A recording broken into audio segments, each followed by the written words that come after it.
So hey guys, welcome back to another breakdown video of Against the God। और तुम सोच रहे होगे कि यार आनी इतनी खुश क्यों है। हाँ जी, बात है ऐसी यार, क्योंकि जिंदगी में कुछ बचा ही नहीं है। जो बचा है बस तुम लोग हो तो मैं हूँ। तो जैसा प्यार दिखाते आ रहे भाई दिखाते रहो। मतलब कि यार एक तरफ YouTube हमारे पीछे पड़ा हुआ है, मैं YouTube के पीछे पड़ी हूँ, और दूसरी तरफ भाई मेरी तबीयत अलग से खराब हो रही है। काम लेट पे लेट हो रहा है, सर पे इतना बर्डन हो गया है, कहीं भी गिर रही हूँ, पड़ रही हूँ, कहीं भी एक्सीडेंट हो रहा है, कुछ भी हो के रह गया। तो ऐसा में बचा गया है सिर्फ तुम लोग और मेरा ये काम। तो बहुत हो गई चिट चैट, चलो इस वीडियो को शुरू करते हैं। बट इससे पहले गाइस एक छोटा सा रिकैप हो जाए। आई नो वीडियो लेट है यार, मैं क्या करूं, बट आई प्रॉमिस अब से तुम्हें हर वीडियो अपने टाइम पे देखने को मिल जाएगी। नहीं मिले तो यार तुम तुम्हारे से वीडियो लाइक मत करना। तुम्हें क्या लगा मैं ये बोलूंगी कि अनसब्सक्राइब कर दो? दिमाग खराब है, बोल के मुंह से झाग निकल गया, तब जाके ये 1-2 लाख दिख रहे हैं लोगों के। देखो एक तो सीरीज के साथ मिलियंस में सब्सक्राइबर लेके बैठे हुए, और मैं देखो हेट किसी को नहीं दे रही, पर यार बुरा लगता है यार 7 से 8 सीरीज करी है, लेकिन तुम लोग के हाथ ही नहीं उठते सब्सक्राइब के लिए। खैर मैं अपना दुखड़ा किसी और दिन रोलूंगी। अब इस वीडियो को यार शुरू करते हैं। सो मेरे इस वीडियो की शुरुआत भी एग्जैक्टली उसी मोमेंट से होती है जहाँ पे मैंने लास्ट वीडियो को एंड किया था। और लास्ट ब्रेकडाउन वीडियो कहाँ पे एंड हुआ था भाई, क्या लेवल वाले सीन पे एंड हुआ था, याद नहीं? मैं तो नहीं बताऊंगी, तुम जाके चेकआउट कर लो। अरे मजाक कर रही थी। तो लास्ट वीडियो में क्या हुआ था वो मुझे भी याद नहीं, वेट में देख के आती हूँ। ओके, तो लास्ट वीडियो में हुआ ये था कि जो अपना युनशी है उसने प्रिंसेस को बचा तो लिया था, और साथ ही जो प्रिंसेस के फादर है उनको भी उसने क्योर कर दिया था। लेकिन यहाँ प्रिंसेस से उसे जब पता चलता है ना कि जो लिटिल फेरी है उसकी जान खतरे में, स्पेशली वो उसके बच्चे की जब माँ बनने वाली थी, ये सुनता है ना, पता नहीं यार मैं ये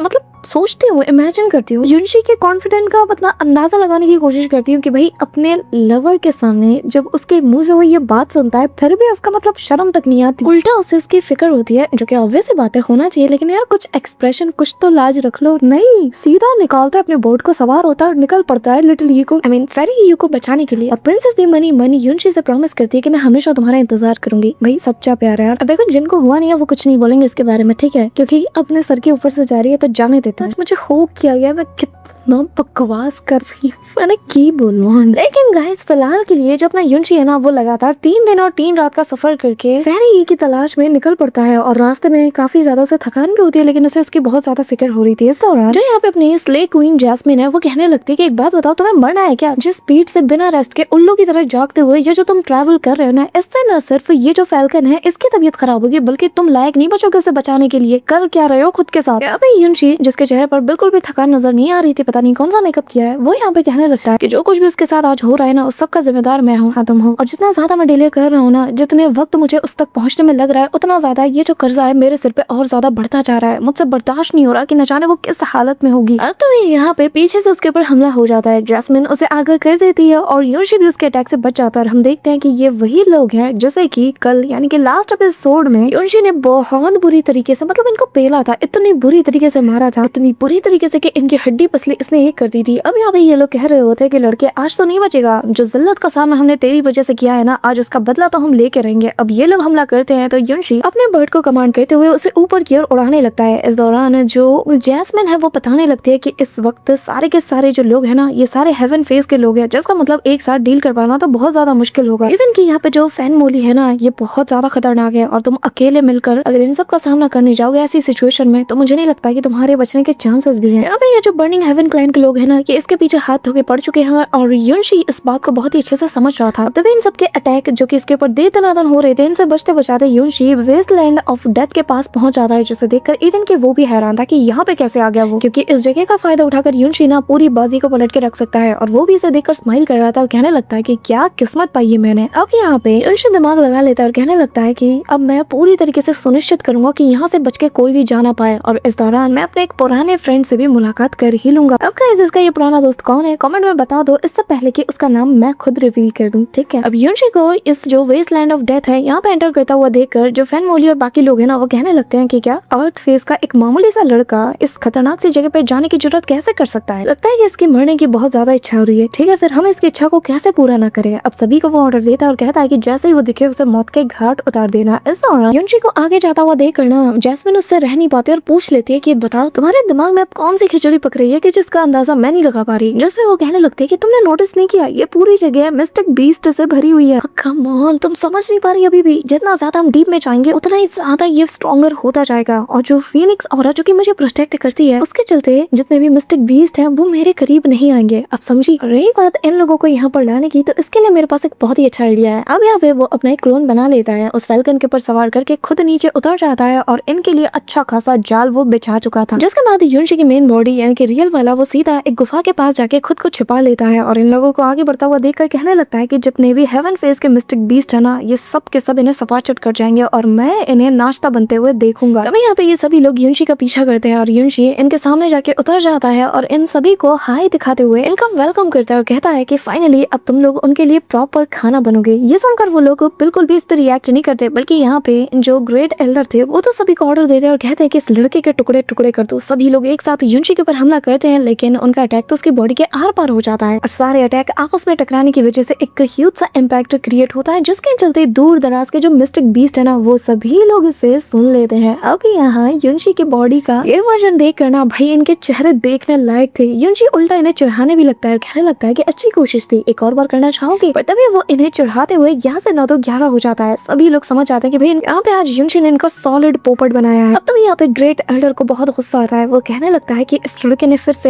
अपनी मामूली बचकाना हरकत के जरिए से हमें ट्रिक किया। अब तभी यहाँ पे काफी सारे बीस्ट की आवाज आने लगती है और वो लोग इनका ये जो सो कॉल्ड ग्रेट एल्डर है ना, इसके समेत पूरी की पूरी पलटन को घेर लेते हैं। ग्रेट एल्डर कहने लगते हैं कि ये सब के सब बस मामूली से हेवन फेस के मिस्टिक बीस्ट है, ये हमारा कुछ नहीं बिगाड़ पाएंगे अगर हम साथ मिलकर लड़ते रहे तो। डरने की कोई बात नहीं है जब तक हम एक दूसरे के साथ हैं। अब तभी इनके बीच में ताबड़तोड़ बैटल शुरू हो जाती है और दूर से ही ये सारा नजारा युनशी देख रहा था। वो इंतजार में था कि कब इनका खेल खत्म होगा और वो यहाँ से जाएगा। तभी जैस्मिन इससे कहने लगती है कि पागल कहीं के, आखिर तुम यहाँ पे खड़े खड़े मुंह क्या देख रहे हो? क्या हम यहाँ से नहीं निकल रहे? अब तुम्हारा प्लान काम कर गया, निकलो यहाँ से। युनशी कहता है यार जैस्मिन ये तीसरी बार है, थोड़ा तो फॉर्म दिखाओ अपना, तुम समझ नहीं पा रही हो। ये जो हेवन फेस के जो मिस्टिक बीस्ट है ये तो बस एक नंबर के भुक्कड़ है, इन्हें खा लेने दो, क्योंकि असली मजा जिसके लिए मैं यहाँ पे वेट कर रहा हूँ वो बस इसके बाद आने वाला है, थोड़ा सब्र रखो। अब तभी यहाँ पे हम देखते हैं कि सरप्राइजिंगली सारे बीस्ट को ये लोग मार पीट के निपटा देते हैं और जो ग्रेट एल्डर है वो सभी को ऑर्डर देता है और कहता है कि चारों ओर फैल जाओ क्योंकि मुझे वो लड़का हर हाल में चाहिए। सभी लोग फैल जाते हैं और तभी जैस्मिन बताती है कि कोई लौट के हमारी तरफ आ रहा है, जिस पे वो कहने लगता है कि आखिर कितने लोग हैं। जैस्मिन कहती है एक। ये सुनकर युनशी स्माइल करता है और कहने लगता है कि अरे वाह क्या बात है, अब होगा असली बिजनेस शुरू। तभी यहाँ पे एक बंदा जो कि उड़ते हुए इसी ओर आ रहा था, युनशी उसके पीछे से आता है और कहने लगता है कि क्या तुम मुझे ढूंढ रहे हो? ये कहते हुए वो उसके ऊपर वार कर देता है। ये बंदा जमीन पर जा गिरता है और तभी युनशी कहता है कि तुम लोग जब तक ग्रुप में थे तब तक मैं तुम्हारा बाल तक बाका नहीं कर सकता था, लेकिन अब जबकि तुम लोग अलग अलग हो भाई, मैं तुम लोगों को ना लटा लटा के मारूंगा, इतना मारूंगा कि मार मार के तुम्हारे कच्चे फाड़ दूंगा, तो तैयार हो ना अपने कच्चे फड़वाने के लिए। ये कहते हुए वो उसकी तरफ बढ़ने लगता है। तभी ये बंदा पूरी पावर को अनलीश करते हुए सब फाइट बैक करने के लिए रेडी हो जाता है। भाई कच्चे का सवाल है यार। अब इनके बीच धुआंधार बैटल शुरू हो जाती है। तलवार वलवार निकाल के एक दूसरे पे दे तनादन दाएं बाएं ऊपर नीचे हर एक एंगल से ये अटैक करते हैं और दोनों की तलवारें टकराती हैं, जिसके चलते जो आवाज हो रही थी ना वो दूर दराज तक हल्का हल्का जाने लगती है। तभी युनशी समझ आता है कि भाई इसका गेम जल्दी ओवर करना होगा और वो जाता है फ्लाइंग किक मारता है सीधा इसके जबड़े पे और इसको काफी दूर गिरा देता है। अब वो बंदा डर के मारे कहने लगता है क्या करिए इतना ज्यादा स्ट्रॉन्ग कैसे बन गया? तभी जैसे वो पलटता है तो युनशी उसके सामने आ जाता है। वो डर के मारे पीछे हटते हुए कहने लगता है कि देखो अगर तुमने मुझे कुछ किया ना, अगर तुमने मेरे कच्चे को हाथ भी लगाया तो ग्रेट एल्डर को एक बार में ही पता चल जाएगा, फिर तुम देख लेना तुम्हारे कच्चे का वो क्या हाल करते हैं। युनशी उससे कहने लगता है कि भाई मेरे कच्चे से ज्यादा तो अपने कच्चे की फिक्र कर, तुझे मेरे बारे में सोचने की जरूरत नहीं है, मैं देख लूंगा। तभी जैसे युनशी इसे मारने के लिए आगे बढ़ता है ना, उससे पहले ये बंदा युनशी की आंखों में धूल झोंक देता है और फिर यहाँ से 9 तो 11 हो जाता है, जो कि एक बचकानी हरकत थी क्योंकि युनशी ये देख के स्माइल करता है और पलक झपकते ही वो इस बंदे के काफी करीब पहुंच जाता है। रात है साथ ही एक स्ट्राइक से ही इसके पेट के आर पार अपने अटैक को कर देता है। और गाइस कुछ भी को अपने इन विंग्स में युनशी काफी कमाल का लग रहा था। तभी यहाँ पे हम देखते हैं कि जो इसका ग्रेट एल्डर है ना, उसे पता चल जाता है कि भाई जो मूपिंग है इसका वही बंदा जिसकी अभी युनशी ने वाट लगा के रख दी थी, उसकी मौत हो चुकी है। ये जो ग्रेट एल्डर है अपने चमचों के साथ मूपिंग की लोकेशन की ओर जाने लगते हैं क्योंकि इसे पता है कि युनशी वहीं पे रुकेगा, जैसा कि युनशी एक नंबर का बेवकूफ है और वो इंतजार करेगा ना। तभी यहाँ पे जो जैस्मिन है वो युनशी को बताने लगती है कि वो जो ओल्ड मैन जैसे कि अभी तुमने मारा था ना, इसके पास बर्निंग हेवन क्लैन मार्क मौजूद था, जिसका मतलब ये है कि किसी भी वक्त इसका वो जो खड़ूस बुढ़ा है जो कि सो कॉल्ड ग्रेट एल्डर है वो आता ही होगा, तो अपना कच्चा संभाल लेना और अब मैं देखती हूँ कि आखिर तुम यहाँ से कैसे बचते हो। जिसपे युनशी भी हंसता है और तन के जवाब देते हुए कहता है कि अरे जैस्मिन तुम क्यों फिक्र करती हो, बस देखो मेरे पास इसका भी तोड़ है। अब तभी यहाँ पे ग्रेट एल्डर पहुंच जाता है अपने लोगों के साथ और युनशी को देखकर इसके खून में आग लग जाती है। वो कहने लगता है कि मिल गया ये मक्कार, अब इसे नहीं छोड़ेंगे, हम सब के सब इसे घेर लेंगे लेते हैं और इन्हें देखते साथ ही युनशी हाय हेलो करते हुए एग्जैक्टली वही एक्टिंग करता है जो कि इसकी क्लोन बॉडी ने किया था। और ये नजारा देखकर उनका जो मास्टर था ना वो कहने लगता है कि मेरे ख्याल से ग्रेट एल्डर ये भी एक और इल्यूजन होगा। अब ये सुनकर इसका जो ग्रेट एल्डर है ना वो कहता है कि चिंता मत करो, मुझे आगे जाना दो। अब वो जाता है, युनशी को घूरता है, युनशी भी उसे देख के स्माइल करता है, जिसके बाद वो बंदा ना उसके बाजू में से हाथ लगा के उसे टच करता है। तभी युनशी घुमा के एक झापड़ इसके मुंह पे जड़ता है और ये थप्पड़ इतना सॉलिड था ना कि भाई ग्रेट एल्डर की ना सारी ग्रेटनेस निकाल के उसे उड़ा के फेंक देता है। तभी यहाँ पे ये लोग युनशी को पकड़ने के लिए जाते हैं, लेकिन युनशी तो हवा में छूमंतर हो जाता है और कहने लगता है कि तुम्हारा ये ग्रेट एल्डर ना बूढ़ा हो चुका है, इसे जाओ और जाकर इसे रेस्ट करवाओ, ये यहाँ पे लड़ने के लायक नहीं। अब ये कहते हुए युनशी यहाँ से जाने लगता है, पर तभी जो ग्रेट एल्डर है वो अपनी पावर्स को एक्टिवेट करते हुए कहने लगता है कि लड़के मैं तुझे नहीं छोड़ूंगा, और फिर उसका पीछा करते हुए उसके ऊपर काफी सारे स्लैश अटैक करता है। अब युनशी उसके सारे अटैक से डॉज करते हुए कहने लगता है कि बुड्ढे तुम्हारी आंखें खराब हो चुकी है, मैंने कहा ना चुपचाप यहाँ से निकल जाओ। ये कहते हुए वो उसे चढ़ाता है। अब वो वापस से युनशी के ऊपर हमला करता है, लेकिन युनशी तभी अपने clouds and the sun barrier को एक्टिवेट कर लेता है और कहने लगता है कि फाइनली मैं तो इसी मोमेंट का इंतजार कर रहा था। अब यहाँ पर ये जो अटैक का फोर्स था ना इसका यूज करते हुए युनशी यहाँ से तेजी से बाहर की ओर जाने लगता है, यानी कि यहाँ से काफी दूर एक्सेलरेट कर जाता है। ये देख कर तो इवन कि ये बंदा भी हैरान था। वो हैरान आ गई, उसने उसकी जो अपोजिट फोर्स है उसका यूज किया यहाँ से एस्केप करने में। तभी वो अपनी वापस से पावर को गैदर करते हुए एक फॉर्मेशन को कास्ट करता है और हवा में फ्लोट करते हुए कहने लगता है कि अगर मुझे अपनी आधी कल्टीवेशन को यहाँ पे वेस्ट भी करना पड़ा ना तुझे मारने के लिए तो मैं करके रहूंगा। अब यहाँ पे अपना युनशी जो कि तेजी से एस्केप कर रहा था वो समझ आता है कि उसे जल्द से जल्द कोई ना कोई एक ठिकाना ढूंढना पड़ेगा, वरना ये सारे अटैक्स इसका भरता बना देंगे। तभी उसे सामने एक केव नजर आता है और जिगजैग पैटर्न में भागते हुए अपनी अब तक की फास्टेस्ट स्पीड के साथ यहाँ से युनशी काफी दूर निकल जाता है, लेकिन ये अटैक खत्म होने का नाम ही नहीं लेते हैं। और तभी युनशी फाइनली जैसे तैसे उस केव के अंदर पहुंच जाता है और खुद को कंसील कर लेता है। अब यहाँ पे वो रिलैक्स हो जाता है क्योंकि उसे पता है कि वो लोग यहाँ तो उसे ढूंढ नहीं पाएंगे। यहाँ पे वो ओल्ड मैन और बाकी सारे लोग भी पहुंच चुके थे जो कि युनशी की तलाश कर रहे थे। तभी ग्रेट एल्डर कहने लगता है कि वो यहाँ हमारे आसपास ही कहीं मौजूद होगा, चारों ओर फैल जाओ और उसका जहाँ कहीं भी तुम्हें सुराग मिले जल्द से जल्द मुझे इन्फॉर्म करो, इसे तो मैं आज छोड़ूंगा नहीं। अब यहाँ पे सभी लोग फैल चुके थे, वहीं दूसरी तरफ युनशी जो कि इस केव के अंदर फंसा हुआ था वो इसके डीप में जाने लगता है। चारों ओर बहुत ज्यादा अंधेरा था। तभी हमें बताया जाता है कि असल में ये जो जगह है ना गाइस, ये असल में ड्रैगन गॉड ट्रायल ग्राउंड्स है और जो कि काफी खतरनाक जगह मानी जाती है और अब तक बाहरी लोगों से ये जगह बहुत ज्यादा छिपी हुई है। युनशी इसके डीप में पहुंच जाता है और ये असल में वही जगह है जहाँ पर युनशी लिटिल फेरी से मिला था। अब यहाँ आते साथ ही युनशी को पुराने पल याद आते हैं। उसे वो चट्टान वाली जगह भी नजर आती है जहाँ पर उसने फेरी का हाथ थामे हुए उसकी देखभाल की थी। अब सडनली सब कुछ उसके नजरों के सामने गायब हो जाता है और सामने उसे बादलों का एक बहुत बड़ा सा जो क्लाउडी फिगर है ये नजर आने लगता है। वो समझ आता है कि ये कौन है और सीधा वो आगे जाता है और यहाँ पे एक जायंट सा ड्रैगन का फिगर बनने लगता है जो कि असल में प्रीमोडाइल अज़ोर ड्रैगन है, जो कि उसे देखकर कहने लगता है कि मॉर्टल तुम फिर से वापस आ गए। उसे देखकर युनशी भी कहने लगता है कि काफी टाइम बाद मिल रहे हैं। अब तभी यहाँ पे ये जो अज़ोर ड्रैगन है वो कहने लगता है कि एक ऐसा इंसान जो कि मेरी ब्लड लाइन को कैरी किए हुए है, उसे मानना पड़ेगा, मेरी उम्मीद से भी ज्यादा जल्दी तुम यहाँ पे वापस आ गए हो। लगता है कि तुमसे जो वादा किया था तुमने वो पूरा कर लिया है। हाँ, जिस पे वो कहने लगता है कि हाँ बिल्कुल, जो वादा मैंने किया था मैंने पूरा कर लिया, मैं अर्थ फेस पे पहुंच चुका हूँ। जिस पे अज़ोर ड्रैगन कहता है कि बहुत अच्छे बहुत अच्छे, अब तुम्हारी बॉडी जो ड्रैगन मैरो है उसको बहुत इजीली अब्सॉर्ब कर सकती है और उसके आगे टिकी रह सकती है। और अब लगता है कि मुझे ये प्रोसेस जल्द से जल्द शुरू करना होगा। ये कहते हुए वो अपनी आईज को क्लोज करता है और हम देखते हैं कि वो सारी की सारी जो ड्रैगन मैरो पावर है वो सीधा युनशी की बॉडी की तरफ जाने लगती है। युनशी को बहुत ज्यादा पेन होता है और यहाँ वो बंदा बताने लगता है कि जो ड्रैगन मैरो के अंदर जो पावर मौजूद है ना, ये असल में एक किंग फेस के ड्रैगन मीट जो होती है उससे भी कई गुना ज्यादा खतरनाक है और उतना ही ज्यादा पावरफुल भी है। और इस पावर के जरिए से तुम्हें अपनी मॉर्टल बॉडी को हर हाल में टेम्पर करना ही होगा, तभी जाकर तुम इसे पूरी तरीके से अपना सकते हो। अब तभी यहाँ पे वो जो ब्लड था वो उसके फोरहेड के जरिए से उसके मेरिडियंस और उसके बॉडी के कोने कोने में जाने लगता है, जिससे युनशी को बहुत ज्यादा पेन होता है और वो दर्द के मारे छटपटा रहा था। इस दौरान यहाँ वो बंदा यानी कि वो जो अज़ोर ड्रैगन है वो बताने लगता है कि जो ड्रैगन गॉड का मैरो है वो तुम्हारी बॉडी को इतना ज्यादा स्ट्रॉन्ग बना देगा कि तुम इमेजिन भी नहीं कर सकते। ये कहीं ना कहीं तुम्हें बाकी के जो अर्थ फेस के कल्टीवेटर्स है उनसे कहीं गुना ज्यादा सुपीरियर बना देगी। और जब तक तुम्हारे खून के अंदर ड्रैगन गॉड का ब्लड मौजूद है ये बिना किसी एंड के लगातार फ्लो होता रहेगा। जैसी भी सिचुएशन हो ये हमेशा तुम्हें पावर और स्ट्रेंथ प्रोवाइड कराता रहेगा, बस तुम्हारी बॉडी को इसे झेलना होगा। लेकिन एक मॉर्टल बॉडी के साथ ये करना मुश्किल है क्योंकि अब से लेकर काफी वक्त तक तुम्हें लगातार जो डिवाइन एट्रीब्यूशंस है उनका सामना करना होगा और ये एक सजा है क्योंकि तुम नेचर के खिलाफ जा रहे हो। पर देखा जाए तो ये तुम्हारे लिए एक बहुत बड़ी अपॉर्चुनिटी भी है। अब युनशी जो कि पेन से छटपटा रहा था वो कहने लगता है कि क्या बस इतना ही दर्द होगा या फिर इससे भी ज्यादा कुछ है। अब तभी युनशी अपनी विल पावर को जगाते हुए कहने लगता है कि इतने पावर से तो मेरा कुछ भी नहीं हो सकता, मैं बहुत इजीली इसे हैंडल कर सकता हूँ। ये कहते हुए अब युनशी रेजिस्टेंट फोर्स को क्रिएट करने लगता है, यानी कि बॉडी को टेम्पर कर रहा था इसी डिवाइन एट्रीब्यूशन के सहारे। अभी यहाँ पे वो जो ड्रैगन है ना वो उसके विल पावर को देखकर वो भी सरप्राइज आहिस्ता और हंसते हुए कहने लगता है कि वैसे सच कह रहा हूँ, मैंने तुम्हारी विल पावर को बहुत ज्यादा कम आंका था और तुमने तो मेरी सोच को भी पीछे छोड़ दिया है, जिसका मतलब ये है कि अब हम नेक्स्ट स्टेप पे फॉरवर्ड कर सकते हैं। अब मैं तुम्हें आगे चल के ड्रैगन गॉड की जो मोस्ट पावरफुल और जो मिस्टीरियस गिफ्ट है ना वो तुम्हें दूंगा। हाँ तुम सही समझे, उसे ड्रैगन गॉड की सोल कहा जाता है। अब तभी ये जो ड्रैगन था ये अपने फोरहेड से एक क्रिस्टल को बाहर निकालता है, जो कि आते साथ ही युनशी के सामने फ्लोट करता है और इसके अंदर से एक एनर्जी बाहर निकलते हुए युनशी के फोरहेड के जरिए से उसके बॉडी में चली जाती है। तभी यहाँ युनशी जैसे अपनी आंखें खोलता है वो खुद को किसी अलग ही स्पेस में जैसे पाता है। वो हैरान था कि आखिर वो था तो था कहाँ। यहाँ पे वो ड्रैगन बताने लगता है कि अब तुम खुद को जहाँ देख रहे हो ये असल में एक ऐसी जगह है जहाँ पर तुम्हारी सोल जो है ड्रैगन सोल की जो टेम्परिंग है उसे देखने वाली है, या फिर मैं ये कहूँ बच्चे कि तुम्हारी सोल ड्रैगन सोल की जो टेम्परिंग है उसे फेस करेगी। और जो भी मैंने अब तक तुम्हें बताया ना ये सब कुछ तुम अपने सोल सी के अंदर फेस करने वाले हो। और याद रखना चाहे जो हो जाए तुम्हारे सामने जो भी चुनौती आए तुम्हें हर हाल में इसे कॉन्कर करते हुए अपने सोल के साथ इसे मर्ज करना ही होगा। और अगर तुम एक बार कामयाब हो गए ना तो जो ड्रैगन सोल है वो तुम्हारी सोल के अंदर बहुत इजीली मर्ज हो जाएगा, तुम्हारा ये अपना हिस्सा बन जाएगा। इस दौरान उसके सामने एक जायंट से ड्रैगन का फिगर बनता है जो कि इसके आसपास चक्कर काटने लगता है। और यहाँ पे वो जो ड्रैगन है वो उसे बताने लगता है कि एक बार तुम इसके साथ मर्ज हो गए तो तुम्हारी जो स्पिरिचुअल पावर है ना वो इतनी ज्यादा हो जाएगी कि तुम इमेजिनेशन भी नहीं कर सकते। यहाँ तक कि एक मॉडल के जो लिमिट होती है, जो उसकी इमेजिनेशन की लिमिट होती है, उसको भी तुम सरपास कर दोगे। इस हद तक तुम्हारी स्पिरिचुअल पावर इंक्रीज होगी। और जिसके बाद से असली चीज शुरू होगी, उसके बाद से तुम्हें ड्रैगन गॉड की जो एट्रीब्यूट्स हैं उसका तुम्हें सामना करना होगा। उसकी जो पावर है ना, जो उसका बर्डन है वो भी तुम्हें झेलना होगा। यहाँ पे तभी युनशी अपने आसपास काफी सारे प्लैनेट्स को डिस्ट्रॉय होता हुआ भी देख पाता है और वो कहने लगता है कि अच्छा तो अब मैं समझा, तो ये है एक ट्रू गॉड की पावर जो कि बस अपने हाथ के इशारे से ही वर्ल्ड्स को क्रिएट और डिस्ट्रॉय कर सकता है। तभी यहाँ पे युनशी जो कि बिल्कुल भी रेडी नहीं था, उसके ऊपर एक के बाद एक ताबड़तोड़ हमले होने लगते हैं। पास वाला प्लैनेट जैसे ही डिस्ट्रॉय हो जाता है ना तो उसका डिस्ट्रक्शन फोर्स यहाँ पर एक वर्म होल टाइप की चीज को क्रिएट करता है। ये जो सब कुछ है ना ये इसके सोल सी के अंदर ही हो रहा था और यहाँ पे लगातार जैसे जैसे उसके ऊपर हमले हो रहे थे युनशी इनसे डॉज करता है, बट सडनली एक हमले से वो टकरा जाता है जिससे उसकी बॉडी जैसे यहाँ पे नथिंगनेस में बदल रही थी। और ऐसा होते साथ ही युनशी वापस से रियलिटी में आ जाता है। यहाँ पे उसे जैस्मिन बताने लगती है कि ये सब कुछ बंद करो, क्योंकि इविल गॉड के प्रोफाउंड वेन्स के होते हुए भी तुम कुछ भी खास नहीं कर सकते, क्योंकि तुम अभी भी एक मॉडल और तुम्हारा जो सोल सी है वो भी एक मॉडल का है। तुम्हें जल्द से जल्द इस ड्रैगन की हेल्प लेनी होगी। लेकिन युनशी तो मना कर देता है और कहता है कि ये मेरा डोमेन है, मेरी लड़ाई है, मैं सब कुछ हैंडल कर लूंगा। अब यहाँ पे युनशी उस फोर्स को ललकारते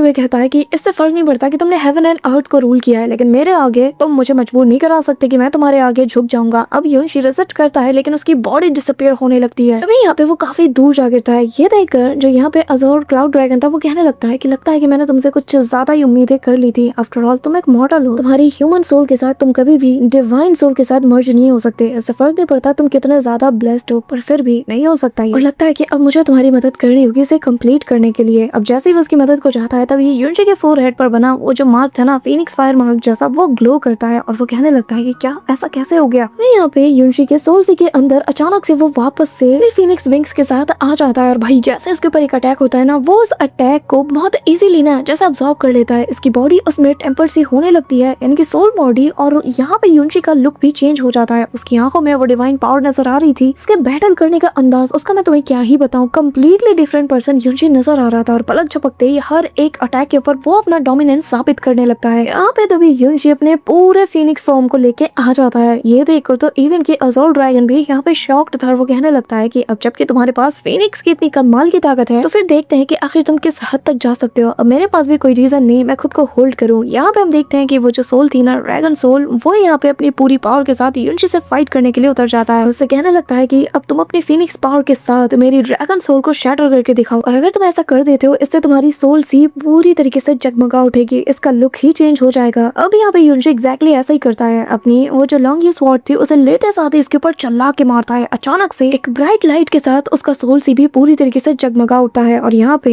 जो बाहर वाले वर्ल्ड में था, यानी कि आउटसाइड वर्ल्ड में, युनशी की आंखें जैसी खुलती है वो खुद फील कर पाता है चेंजेस को, विच मींस कि गाइस फाइनली युनशी ने मर्जिंग प्रोसेस को बहुत अच्छे से कंप्लीट कर लिया है। अब यहाँ पे इवन की वो जो अज़ोर ड्रैगन क्राउड था वो कहने लगता है कि तुमने कर दिया, तुम सक्सेसफुली ड्रैगन मैरो और ड्रैगन सोल के साथ मर्ज हो चुके हो। सच बता रहा हूँ, अगर तुम्हारे पास ये फीनिक्स सोल पावर ना होती तो शायद इसमें कामयाब होना बहुत मुश्किल बात थी। और तुम्हें फीनिक्स की तरफ से ये जो गिफ्ट मिला है, ये फीनिक्स स्पिरिट तुम्हारे लिए बहुत लगी है। या फिर मैं गलत हूँ, या फिर इसने सेंस कर लिया कि आगे चलकर तुम पर कितना बड़ा खतरा आने वाला है। ये सुन के युनशी भी शॉक्ड था। तभी वो ड्रैगन बताने लगता है कि हाँ, तुम मेरे लास्ट ब्लड लाइन और मेरी आखिरी उम्मीद दोनों को कैरी करते हो। जाओ आगे बढ़ो, स्ट्रॉन्ग बनो। और बात करो मेरी तो शायद ये मेरा अंतिम वक्त है और अब मेरे जाने का वक्त आ चुका है। ये कहते हुए वो यहाँ से डिसअपियर हो जाता है और जाते हुए कहने लगता है कि शायद कोई ऐसी चीज है जिसके चलते ड्रैगन गॉड खुद भी डरता है। अब यहाँ पे यूनशी मन में सवाल करते हुए जाने लगता है और कहता है कि क्या ऐसी कौन सी ताकत होगी जो कि इवन की ड्रैगन गॉड तक को भी डरा सके। ये कहते हुए यूनशी केव से बाहर आ जाता है। यहाँ पर हम देखते हैं कि जो बर्निंग हेवन क्लैन के बाकी के बंदे थे ना, वो तो यहाँ पर इसे मारने के लिए ऑलरेडी खड़े थे, लेकिन यूनशी जो कि अपने थॉट्स में खोया हुआ था, जैसे इन्हें देखता है ना तो उसकी सटक जाती है और वो मन में ठान लेता है कि आज मैं इन सभी को मिट्टी में मिला के रख दूंगा। और इसी फैंटास्टिक से सीन के साथ हमारा आज का ये वीडियो यहीं पे एंड होता है। बट गाइस, अगर तुम वीडियो को यहाँ तक देख रहे हो तो मेक श्योर कि तुम वीडियो को लाइक करके चैनल को सब्सक्राइब जरूर कर रहे हो। तो मिलती हूँ मैं तुमसे नेक्स्ट ब्रेकडाउन वीडियो के साथ, तब तक के लिए बाय।